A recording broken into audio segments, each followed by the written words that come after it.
Fala minhas amigas, fala meus amigos, tudo jóia? Eu sou Saulo Novaes, um curioso, e sejam todas bem-vindas, sejam todos bem-vindos ao meu, ao seu, ao nosso Papo no Auge, um podcast voltado à troca de ideias, sem censura, sem preconceitos, gerando pra você conteúdo muito inteligente, por essas ondas sonoras, sempre um especialista por episódio, muita informação, muito conhecimento sendo gerado, de modo a amplificar a voz da ciência, a voz da educação, a voz docente. Eis o nosso propósito, vamos pro auge na sua sexta temporada.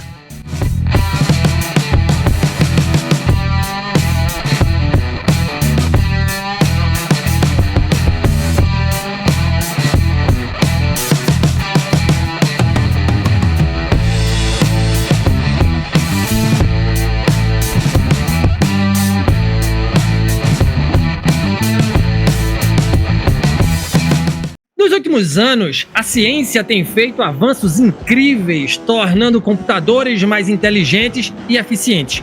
Hoje, o Deep Learning, ou aprendizagem profunda, é usado para criar chatbots, melhorar diagnósticos médicos e até gerar imagens realistas. Os cientistas também estão descobrindo formas de tornar esse aprendizado mais rápido e menos dependente de energia. No futuro, ele poderá ajudar ainda mais em áreas como educação, saúde e inovação. Mas afinal, o que é Deep Learning? Quem nos responde é o professor Dr. Kleber Zanquetin. Eu espero ter falado seu nome certo, professor docente do Centro de Informática da Universidade Federal de Pernambuco. O professor Kleber possui graduação em Ciência da Computação pela Universidade do Oeste de Santa Catarina, mestrado em Ciências da Computação pela Universidade Federal de Pernambuco e doutorado em Ciências da Computação também pela Universidade Federal de Pernambuco. É professor visitante na Northwestern University, nos Estados Unidos, tem experiência na área de ciência da computação, atuando aí principalmente nos seguintes temas: Deep Learning, redes neurais artificiais, nariz artificial, sistemas híbridos inteligentes e otimização. Bem-vindo, professor Kleber, aqui ao Papo no Auge. Satisfação tê-lo aqui no nosso podcast. De imediato eu já lhe pergunto: o que é que fez o senhor sair de Santa Catarina, sul do Brasil, e aportar em solo pernambucano? Por que ser professor? Por que ser pesquisador? Bem-vindo aqui mais uma vez, professor. Pessoal, boa noite a todos. Eu queria primeiro agradecer aí a oportunidade de falar contigo. Esse é um papo aí que faz muito sucesso há muito tempo e eu adoro contribuir agora. Eu sei que o Centro de Informática já participou algumas vezes e só teve nomes de peso, então assim, eu me sinto muito honrado em dar sequência aí nesses comentários. Então, acho que a gente inverteu, né? Você é de Pernambuco e eu sou de Santa Catarina, e agora atualmente a gente está nos dois extremos, né? Mas eu comecei a trabalhar com inteligência artificial na graduação, né? No interior de Santa Catarina, em Videira, eu fiz graduação. Naquele momento, veja que em 2002, 2001, eu trabalhei em um projeto na área de reconhecimento de emoções de usuário. Veja, isso é uma coisa que naquela época, quando a inteligência artificial não estava na moda como está hoje, era um negócio muito diferente, né? Depois disso, eu resolvi continuar estudando na área. Eu vim para Pernambuco, onde eu comecei a trabalhar com a professora Teresa Ludermi em narizes artificiais. Veja que eu fui evoluindo na tentativa de mimetizar o ser humano, né? Mas aí eu comecei a trabalhar com a parte de automação de processos. Na época, a gente fazia automação de processos financeiros, então automação de reconhecimento de documento, reconhecimento de assinatura, como é que eu consigo transformar esses processos em mais eficientes, utilizando inteligência artificial. E isso demandou mais pesquisas e mais desenvolvimento, me levaram a fazer o doutorado, me apaixonei aí pela ciência e pela docência, e há, mais de 15 anos, né, como professor do Centro de Informática, que é talvez um dos grandes polos de inteligência artificial no Brasil. Eu não sei se você sabe, mas é um dos grupos mais antigos na área de redes neurais. Então, a gente desenvolvia pesquisas na área de IA ainda na década de 80. A professora Teresa defendeu a primeira dissertação de mestrado em redes neurais da América Latina, não foi nem do Brasil, foi um marco muito, muito legal. E essa tradição se perpetua até hoje. O grupo de inteligência artificial do CIN, ele é talvez um dos maiores do Brasil, tanto em tamanho, de número de docentes. O Centro de Informática hoje tem 92 professores, né, muita gente boa fazendo coisa de excelência, e a gente tenta fazer com que esse tipo de tecnologia se torne um diferencial para Pernambuco, né, para as empresas, para as pessoas, um diferencial competitivo, né, tornando Pernambuco um polo na área de tecnologia, e agora, com a evidência da IA, eu acho que a gente consegue fazer ainda mais, né? Então, há muito tempo aí eu estou numa cruzada aí para transformar a IA num diferencial competitivo a nível pessoal. Eu acho que todo mundo deve aprender e todo mundo deve se beneficiar dessa tecnologia de alguma forma, porque da mesma forma com que as empresas viram isso como um diferencial tecnológico no início aí dos anos 2010, eu acho que hoje em dia, com a pluralidade de acesso que a gente tem, a gente consegue fazer isso ser um diferencial competitivo a nível pessoal. Pois é, professor, eu fico muito envaidecido quando eu recebo um docente aqui no programa do Centro de Informática. Por aqui já passaram o professor Paulo Borba, por aqui já passou também o professor Silvio Meira, estampando o episódio 100, que foi muito simbólico. Então, assim, eu fico muito envaidecido porque eu sei da pujança daquele centro. Eu sei da pujança, né, e do orgulho que o pernambucano leva consigo quando fala do Centro de Informática da Universidade Federal de Pernambuco, que é um dos grandes baluartes, eu não canso de dizer isso, né? Inclusive, eu faço muito merchan do SIM aqui no CTJ, no Centro Tecnológico de Joinville, onde eu trabalho junto com os professores aqui do CTJ, professor. Veja, de pronto, eu já quero também lhe perguntar, professor, a gente está querendo saber, está nesse boom aí de inteligência artificial, eu quero saber o que é Deep Learning para os ouvidos mais leigos, professor. Eu acho que tentando tornar a resposta longa, curta e de uma forma que possa todo mundo acompanhar, é uma área da inteligência artificial, veja, uma sub-área do aprendizagem de máquina que hoje se tornou talvez o sinônimo de inteligência artificial. Ela corresponde aos modelos e às técnicas que têm tido maior eficiência. Então, hoje, quem está usando modelos de LLM, como, por exemplo, o ChatGPT, está usando um modelo de Deep Learning. É a base da tecnologia que essa ferramenta funciona, né? Então, o objetivo dela é o mesmo de que você tinha quando você quer fazer aprendizagem de máquina a partir de dados. A ideia é que eu quero extrair padrões sobre os dados e padrões úteis, padrões que eu possa utilizar na solução de algum problema. Se começou com técnicas que são derivadas de redes neurais artificiais, né, arquiteturas do tipo CNN, e o que a gente tem diferente do que a gente tinha, quando eu comentei que a gente já estava defendendo dissertações de mestrado e tese de doutorado na década de 80 nessa tecnologia, e a gente está falando que 40 anos depois é que todo mundo está ouvindo falar, basicamente a gente sofisticou muito os processos, sofisticou muito os algoritmos, né? Aí, a partir disso, a gente tem linguagens que são mais expressivas, a gente tem um conjunto de dados muito maior, muito mais acessível, a gente tem hardware disponível para poder treinar esses modelos de uma forma muito mais eficiente, mas eu diria que talvez o grande diferencial é que a gente tem uma comunidade muito ativa. Diferente da maioria das tecnologias, muitas dessas técnicas elas são publicadas com o seu código-fonte. Então, não é incomum, na verdade é quase que mandatório hoje em dia, grandes companhias como Google, Amazon, Meta, quando eles publicam os seus modelos, eles publicam num GitHub aberto que eu posso replicar, né? Então, quer dizer que é muito fácil de eu sair de não ter tecnologia nenhuma e estar com uma tecnologia disruptiva aqui para desenvolver um negócio, para poder fazer pesquisa, para poder avançar a tecnologia, né? Eu acho que talvez a IA é hoje uma das tecnologias mais inclusivas. Quer um exemplo?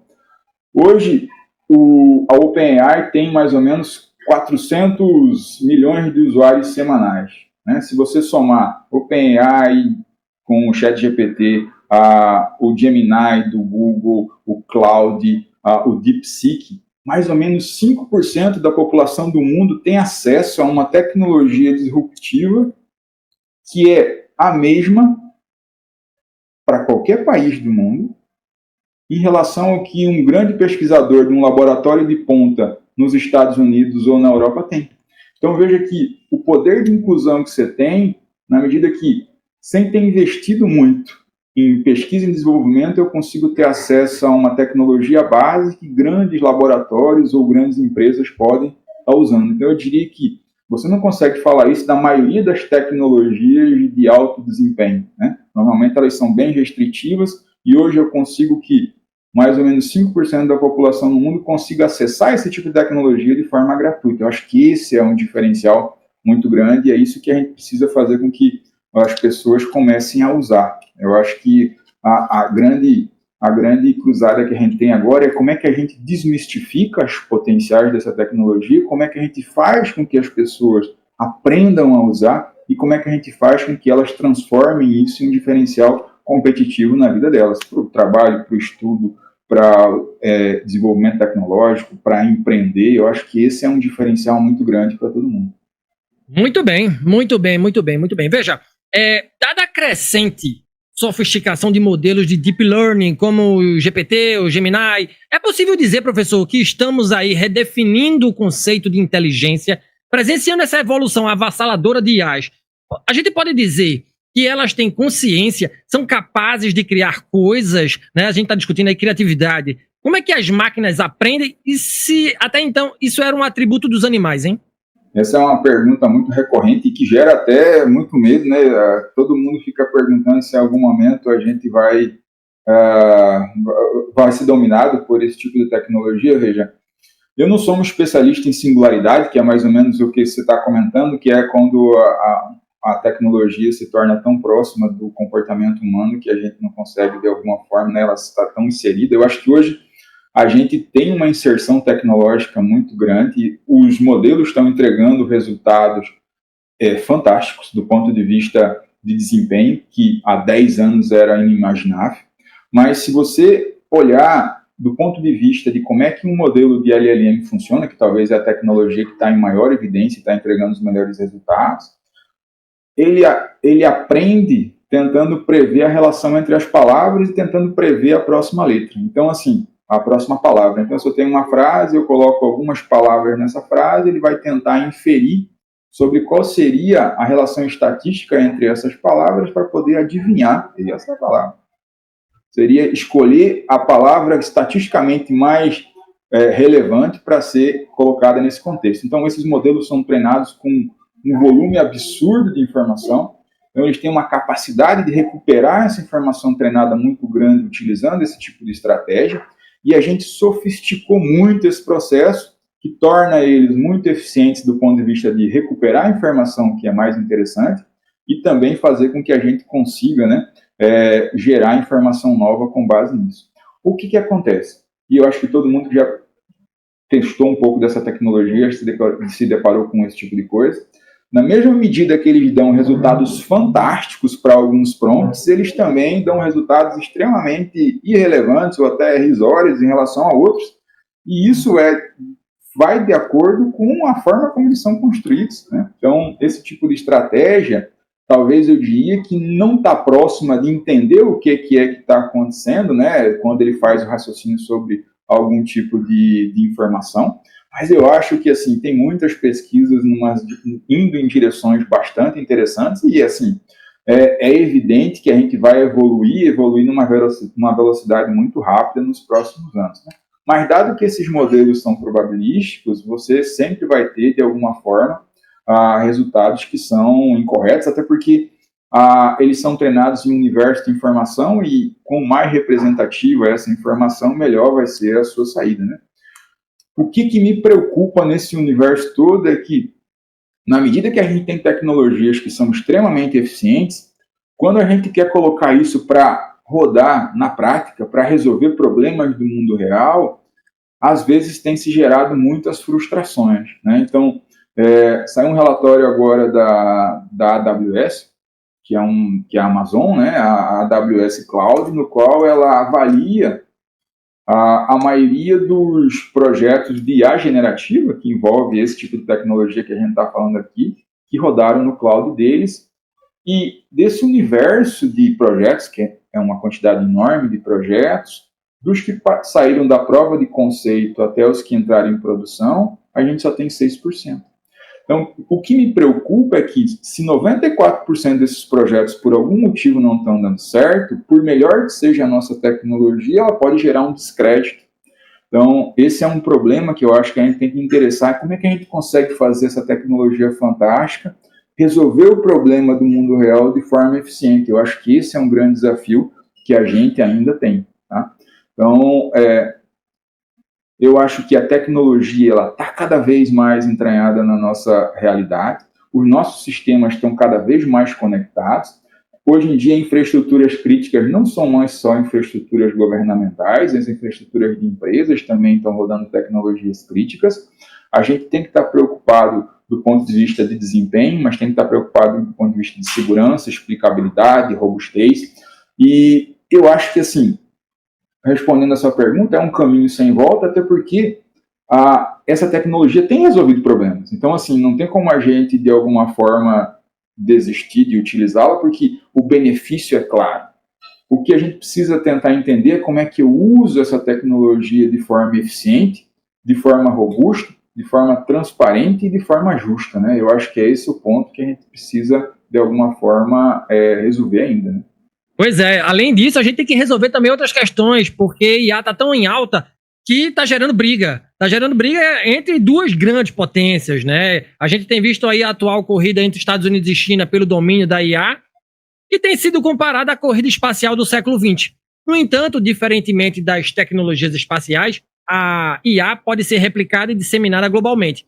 É realista pensar, professor Kleber, que um país pode, de fato, monopolizar o Deep Learning, ou isso se trata mais de uma ilusão política do que de uma possibilidade técnica? Será que o domínio da IA é o novo petróleo do século XXI? Aliás, quem ganha essa disputa, Estados Unidos ou China? Essa é uma polêmica que movimentou os primeiros meses desse ano, né?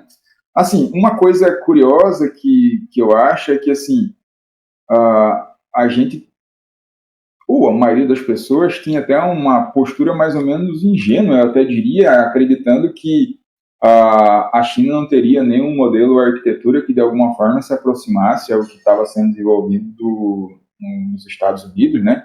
A gente tem que, como você mesmo comentou, a gente está falando aqui de duas potências que estão acostumadas a viver uma guerra cada vez maior do ponto de vista econômico, né, do ponto de vista de mercado, né, de ganhar posições. Então, assim, às vezes a gente tem que lembrar que a ausência de evidência pública não significa que a gente não tem avanço, né?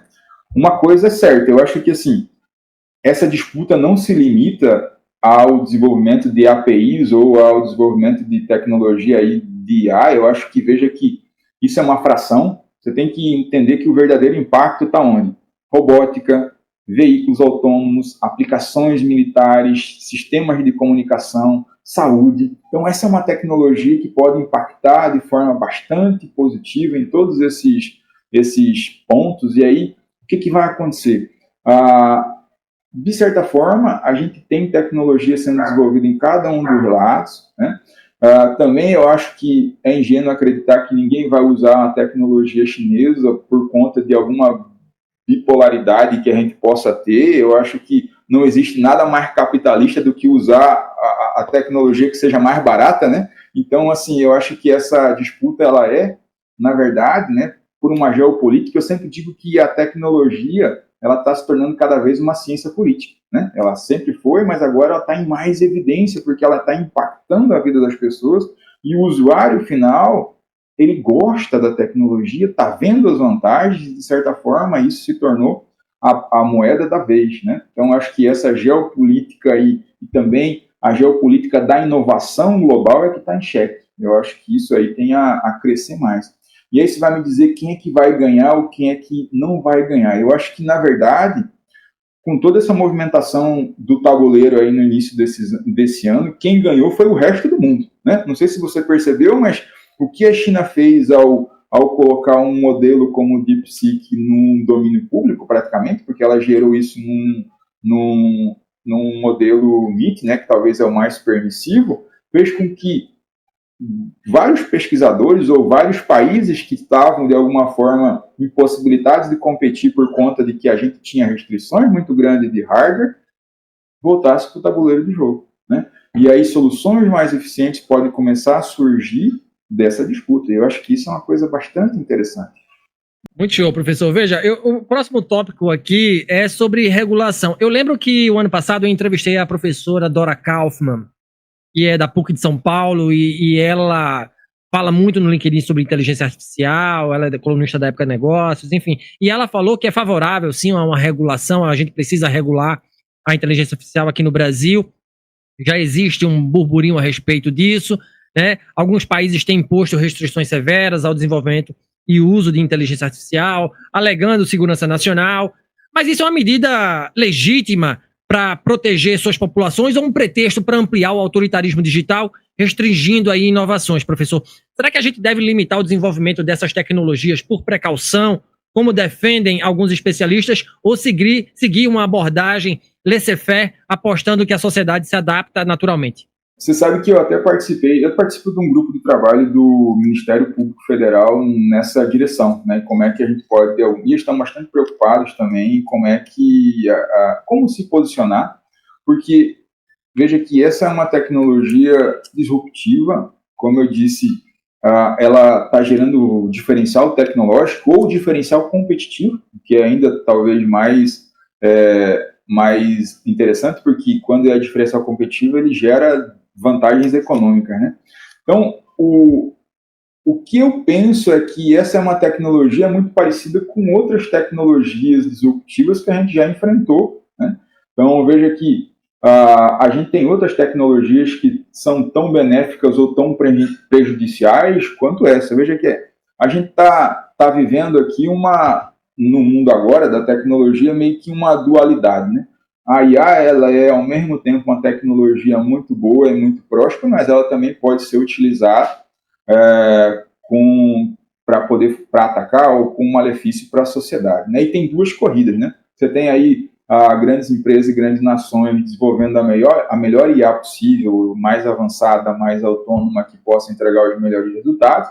E aí você tem um outro eixo aqui, onde você tem algumas organizações tentando fazer com que essa tecnologia se desenvolva de forma justa, de forma coerente, né, aberta para todo mundo. E o que eu acho é que essas duas, né, esse eixo aí tem que ir na mesma velocidade aqui nessa diagonal, porque imagine o seguinte: o mesmo poder de dualidade você poderia colocar em uma tecnologia como tecnologia nuclear, tecnologia genômica, né? Tecnologia de transgênicos. Então, assim, tudo isso aqui pode ser benéfico e ele também pode, de alguma forma, causar malefícios para a sociedade. O que eu acho que a gente precisa ter é um conjunto de diretrizes de como é que a gente pode explorar essa tecnologia de forma eficiente. Então, da mesma forma que a gente tem algumas regras de como é que a gente usa algumas tecnologias, como a tecnologia atômica, como a tecnologia genômica, a gente pode ter algumas diretrizes para a inteligência artificial. Você restringir a pesquisa com base no que pode acontecer, primeiro que eu acho que não é eficiente, porque você não basta o Brasil restringir isso e outras nações continuarem a desenvolver, e é muito difícil chegar e dizer para todo mundo, ó, isso é um negócio aqui que pode fazer com que a gente se desenvolva muito, mas é muito melhor a gente parar de pesquisar, porque pode ser que dê errado, né? E eu acho que é muito ineficiente pensar que isso vai funcionar, muito ingênuo no final das contas. O que a gente tem que ter a gente tem que ter uma pesquisa consciente, aberta, assistida, né? E o que a gente precisa regular, talvez, são as aplicações, que é onde impacta o usuário final, né? Então, você precisa, de alguma forma, ter um controle nas aplicações que vão, de alguma forma, gerar impacto no usuário. Eu acho que isso você precisa ter algum tipo de controle, que é mais ou menos o que a gente está pensando em fazer. Qual é o grande problema que eu tenho visto na maioria das legislações, né? Na maioria das vezes você tem muitas regras de controle e poucas regras de fomento, né? Então, assim, se você olhar a proposta brasileira, ela tem muitos pontos, formas de controlar e frear possíveis problemas que a gente importou muito da abordagem europeia e poucas formas de fomentar esse desenvolvimento tecnológico como um benefício competitivo para o Brasil. Acho que isso a gente precisa explorar melhor nesse plano. E é uma das sugestões que a gente tem dado em como é que a gente pega. A gente está, de alguma forma, controlando e está gerando multas e está, de alguma forma, garantindo que não teria problema para a população, mas como é que eu transformo isso também em uma vantagem para fazer com que as pessoas aprendam mais sobre a tecnologia, usem, né, avançar nossas empresas, nossas startups, nossos órgãos governamentais, usando esse tipo de tecnologia. Eu acho que falta um pouquinho desse controle de pesos aí e contrapesos em como é que a gente faz isso andar. Eu não sou um pessimista, né? Como diria o Ariano Suassuna, você que é pernambucano, eu sou um realista esperançoso, né? Do ponto de vista de que eu acho que a gente tem que, de alguma forma, fomentar o uso da tecnologia, até porque se a gente não fizer, alguém vai fazer, mas de forma consciente, de forma responsável, de forma inclusiva, né? E eu acho que a gente está caminhando um pouco nessa direção, na medida que não é nem talvez por conta de uma consciência social, mas talvez como por conta de pesos e contrapesos que estão sendo usados na geopolítica para poder evitar que alguém avance muito, você libera a informação para todo mundo e aí todo mundo consegue competir de forma bastante equilibrada. Então, eu acho que assim, a gente está numa direção interessante. Não sei se a gente vai conseguir avançar na velocidade que eu gostaria, mas eu acho que essa é uma tecnologia que veio para ficar e a gente precisa entender como a gente pode transformar isso em um benefício para o Brasil. Show, professor. Ainda no campo da geopolítica, me permita perguntar, né, que o seguinte: a gente tem visto aí gigantes como a OpenAI, a Google, Microsoft e Baidu estão dominando aí o desenvolvimento de IA, né? E no futuro, professor, o verdadeiro monopólio ele vai ser entre nações ou entre corporações privadas que já têm mais poder e dados que muitos governos, inclusive aí o Elon Musk, ditando modus operandi, né, governamental. Qual é o papel das Big Techs nesse jogo de xadrez geopolítico-tecnológico, hein? Eu acho que talvez uma das grandes lições das últimas semanas é que foi o fim daquela ideia que a gente tinha que teria um vencedor absoluto da IA, né? Então, assim, a gente estava vendo quem é que seria a empresa que seria o campeão absoluto no desenvolvimento dessa tecnologia, e o que, basicamente, o DeepSeek mostrou para a gente é que existe possibilidades de todo mundo competir num nível bem próximo um do outro, independente do tamanho da disputa. Eu não sei se todo mundo conseguiu perceber, né, o que aconteceu quando se lançou o DeepSeek R1. Ele não era um modelo melhor do que, por exemplo, você tinha no mercado. Então, ele não era superior ao modelo da OpenAI, mas ele era muito próximo. E no momento onde você tinha modelos, só tinha 2 modelos de raciocínio que tinham um desempenho bom. O ChatGPT, na versão mais topada, né, a paga, e o Gemini, que não ainda funcionava direito naquele momento. E aí você tinha uma tecnologia que foi aberta para o usuário final, então assim, liberada em uma licença MIT, que era muito próxima de uma tecnologia paga que a OpenAI estava ensaiando em sair de $20 para 200 na mensalidade. E o que eles fizeram foi liberar esse negócio uma licença MIT, e aí, além de liberar isso para todo mundo usar sem ter que pagar royalties, eles liberaram a receita do bolo, que é a receita de como é que eu treino esses modelos eficientes de forma gratuita. Coisa que nem a Meta, né, o Facebook, o antigo Facebook, a Meta, que quando ela distribuiu o Llama com pesos abertos que todo mundo podia usar, mas ela não distribuiu nem quais eram os dados de treinamento e nem como é que treinava. Então era uma receita secreta que todo mundo só tinha. E qual é que foi a grande surpresa? Que quando se olhou para a receita de treinamento lá do DeepSeek, se percebeu que ela era extremamente simples e extremamente barata, e que era diferente do que todo mundo estava falando, que precisava de um caminhão de GPU para fazer esse tipo de coisa funcionar. E aí aconteceu o quê? As grandes Big Techs ficaram com um caminhão de GPU na mão, sem saber exatamente o que elas iam fazer com esse tipo de coisa, né? Mas se você analisar aí o pós-jogo, né, o day after dessa situação como um todo, o mundo não acabou, a NVIDIA não quebrou. O que está acontecendo agora é que toda essa tecnologia que foi liberada pela DeepSeek, que também está sendo usada pelas empresas para evoluir ainda mais os seus produtos. Eu acho que nos próximos meses a gente vai ter lançamentos ainda mais fantásticos, mas uma coisa que a gente conseguiu aprender é que talvez de forma cooperativa a gente chegue a resultados cada vez mais próximos do que essas Big Techs conseguem apresentar. Qual é a grande dificuldade, eu acho, talvez, que pouca gente está, e às vezes a gente mesmo percebendo. Eu acho que você brigar com esses modelos grandes é muito difícil. Mas se você pensar também que colocar esses modelos grandes para rodar no usuário final também é muito difícil. O processo de inferência ele é muito caro, então eu acho que a próxima evolução é como é que eu transformo um modelo grande em um modelo pequenininho e permito que eu consiga rodar ele no celular, por exemplo, num dispositivo de borda, num dispositivo móvel. Isso é uma coisa que não está resolvida. Então, num mundo de modelos pequenos e modelos nichados para diferentes verticais, eu acho que a gente briga de igual para igual.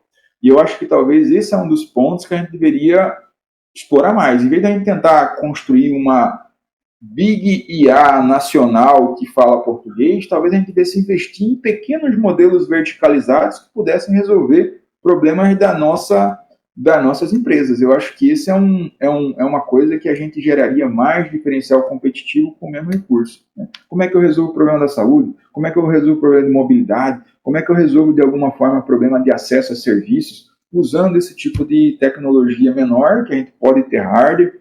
Tem muitos pesquisadores extremamente experientes para fazer, o que a gente precisa de um direcionamento, talvez, mais eficiente para isso.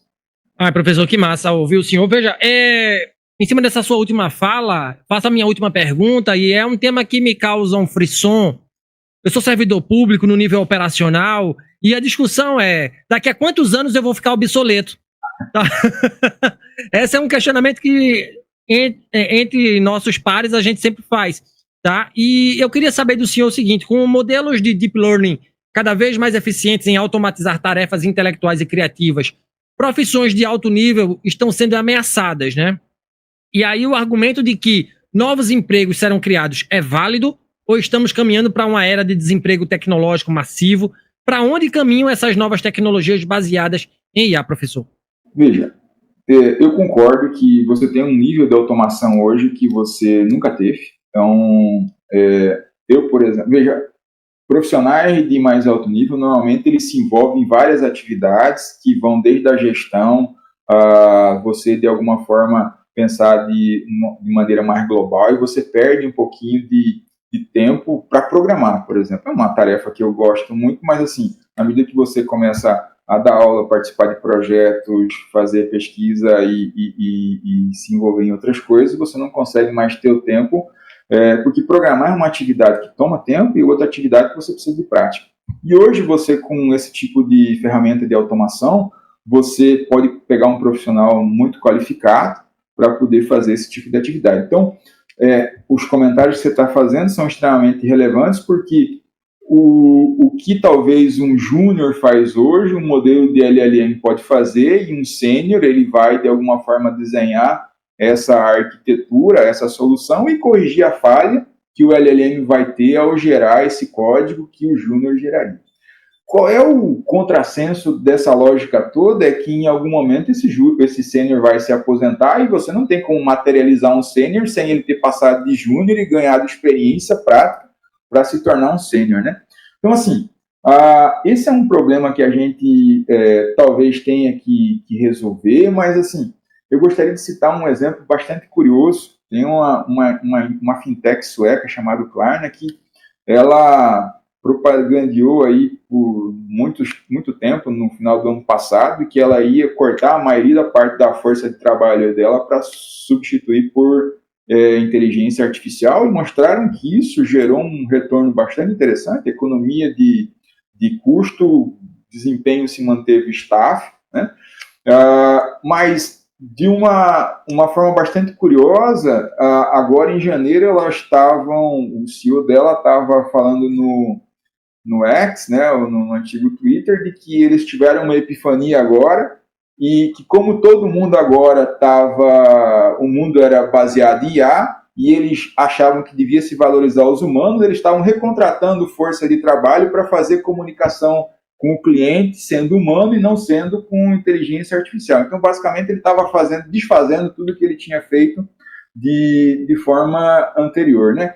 Assim, na prática, o que eu vejo que está acontecendo é que se você não utilizar a tecnologia de forma colaborativa com o ser humano, o desempenho no médio prazo vai cair e você vai ter que, de alguma forma, reintroduzir os humanos. Eu acho que talvez uma outra coisa que está se perdendo é toda essa tecnologia ela é treinada utilizando o conhecimento humano. Então, assim, os modelos são treinados replicando como é que o ser humano funciona durante o seu trabalho. Na medida que a gente vai substituindo o humano pela tecnologia, a gente vai perdendo esse insumo para treinar esses modelos e a gente não vai ter como treinar os modelos do futuro, até porque alguns projetos de pesquisa sugerem que na medida que a gente usa modelos sintéticos para retreinar os modelos de LLM, eles vão entrando em colapso. Então, eles não vão conseguindo mais aprender. Então, a gente está numa sinuca aí de que como é que a gente consegue manter esses modelos avançando cada vez mais, mantendo com que eles consigam, né, responder de forma eficiente, né, e de forma real. Eu acho que, assim, tentando responder a sua pergunta, eu acho que talvez uma reinterpretação dela não é nem perguntar onde é que a IA vai impactar, é onde é que a IA não vai impactar. Né? Quando você pergunta isso para Jeff Bezos, fez uma resposta que eu achei extremamente curiosa para essa pergunta, que ele disse o seguinte: eu não estou preocupado onde é que a inteligência artificial vai impactar no mundo, porque eu tenho um monte de engenheiro que vai me resolver isso aqui, mas eu estou preocupado onde é que ela não vai.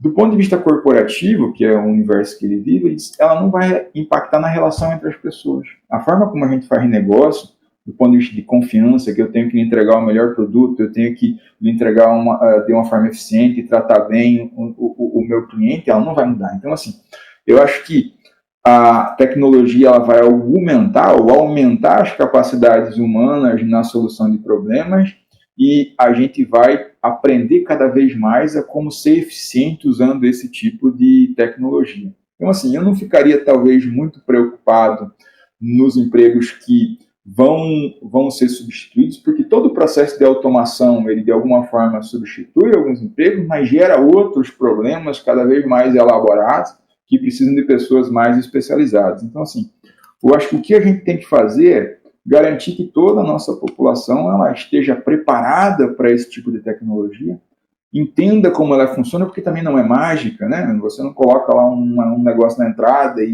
de forma mágica ele sai como resultado da saída, existe um erro associado a isso. Então, o que eu acho é que todo mundo precisa de alguma forma entender como a tecnologia funciona, porque a gente é impactado. E aí tem que ser desde a formação básica até a terceira idade, porque da mesma forma que é um diferencial competitivo para eu estudar, trabalhar e me desenvolver, de certa forma é um risco, né? Então, você tem pessoas sendo impactadas ou sendo atacadas usando esse tipo de tecnologia, né? Com deepfake, com ataques virtuais, né? Simulando conversas, simulando situações. Então, todo mundo tem que, de alguma forma, estar preparado a interagir com esse tipo de tecnologia em um mundo que está se tornando cada vez mais digital, né? Então, eu acho que é esse o ponto que a gente precisa avançar. Grande papo, professor, grande papo. Obrigado. E chegamos, infelizmente, ao fim do Papo no Auge de hoje. Eu conversei com o professor Dr. Kleber Zanquetin. Ô, Zanquetin, professor, agora fiquei na dúvida. Zanquetin. Como é que é? Zanquetin, joia, docente do Centro de Informática da Universidade Federal de Pernambuco, na pauta o conceito de Deep Learning e seus impactos. Professor Kleber, é muito bom ter o senhor aqui. Obrigado, gratidão pela partilha generosa.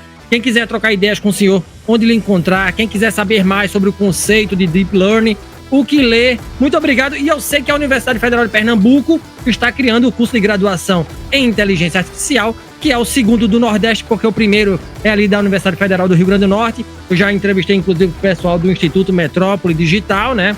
E o primeiro do Brasil é ali da Universidade Federal de Goiás. Eu queria que o senhor falasse um pouquinho dessa graduação, professor. Obrigado, viu? Eu aqui agradeço a oportunidade, sabe? Estamos sempre à disposição a quem tiver dúvidas e quiser entrar em contato. É um assunto que você percebeu que me fascina, né? No SIM, a gente está abrindo uma graduação em inteligência artificial. Eu acho que é uma coisa fantástica, porque não sei se você está sabendo, mas assim, na UFPE, dos 3 cursos mais concorridos, os 3 são do SIM, então hoje em dia é mais fácil você passar mais em medicina e em direito do que passar em computação, sistema de informação e engenharia da computação, e eu acho que isso não só está talvez relacionado aos jovens, mas também uma tendência de que essa é uma tecnologia do futuro. A gente está abrindo realmente um curso de graduação em inteligência artificial para poder suprir essa demanda. A gente está constantemente sendo demandado. Como é que a gente consegue? O Porto Digital é um ambiente muito dinâmico e de muitas empresas que desenvolvem tecnologia. A gente quer, de alguma forma, impactar cada vez mais e continuar colaborando, né? Na área de Deep Learning, por exemplo, a gente também tem uma especialização em Deep Learning que é oferecida de forma remota e está, inclusive, com inscrições abertas agora, porque eu acho que essa é uma tecnologia que gera um diferencial competitivo e permite com que você possa utilizar esses modelos que estão em bastante evidência de maneira bastante efetiva, né? Então, assim, a gente tem no SIM algumas... eu sempre gosto de dizer que a gente tem alguns pilares, né? A gente tem um pilar da ciência que é extremamente desenvolvido e a gente contribui muito, muitos professores fantásticos que são referência no mundo em cada uma das suas áreas. A gente tenta, de alguma forma, gerar formação de qualidade. Se você olhar para a nossa graduação e a nossa pós-graduação, talvez seja uma das maiores na área de ciência e tecnologia no Brasil. Só para você ter uma ideia, a gente está começando o semestre na pós-graduação com mais de 100 alunos de mestrado e mais de 70 alunos de doutorado. Então, assim, é difícil você ter um programa que, sendo o nível 7 na CAPES, que é o nível mais alto, consegue formar esse tanto de gente, né, e garantir a qualidade.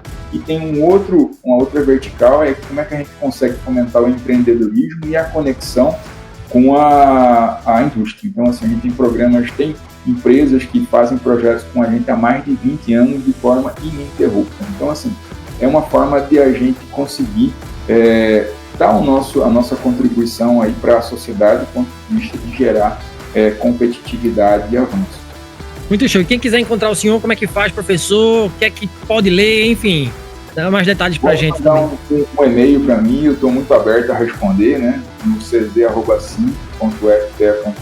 Eu acho que se você colocar o meu nome no Google, dificilmente vai ter alguém com um nome tão diferente como esse, né? Eu sou bastante ativo também no LinkedIn, onde eu posto vários desses comentários que a gente conversou hoje, e eu adoro trocar ideia com todo mundo lá. Então, esse é um convite aí para quem quiser continuar essa conversa, estou à disposição. Muito show. Inclusive, já peguei o link aqui da pós-graduação totalmente remota do SIM sobre Deep Learning para divulgar aqui para a galera de Santa Catarina, da UFSC. Tá bom, professor? Inclusive, acho que também vou me inscrever aqui, vamos ver o que é que vai dar, para eu não ficar obsoleto daqui a 5, 10 anos. Professor, obrigado, viu? Um grande abraço. Eu que agradeço. Valeu demais. E se você gostou desse conteúdo, não esqueça de avaliar o podcast Papo no Auge nos principais agregadores de áudio. Nos siga nas mídias sociais, no Instagram, @Papo no Auge, no LinkedIn, Saulo Novaes. Compartilhe o nosso programa na sua rede de amigos. Estamos integralmente nos principais agregadores de podcast e também no YouTube. Quer ser um parceiro do Papo no Auge? Então se associe ao nosso programa por meio da plataforma Catarse de financiamento coletivo e também via Mercado Pago. Com planos de 5, 10, 30, 50 e 100 reais, você se torna um membro de nosso podcast e nos ajuda a conversar com mais professores mundo afora. Um grande abraço a todo mundo e bora pro auge.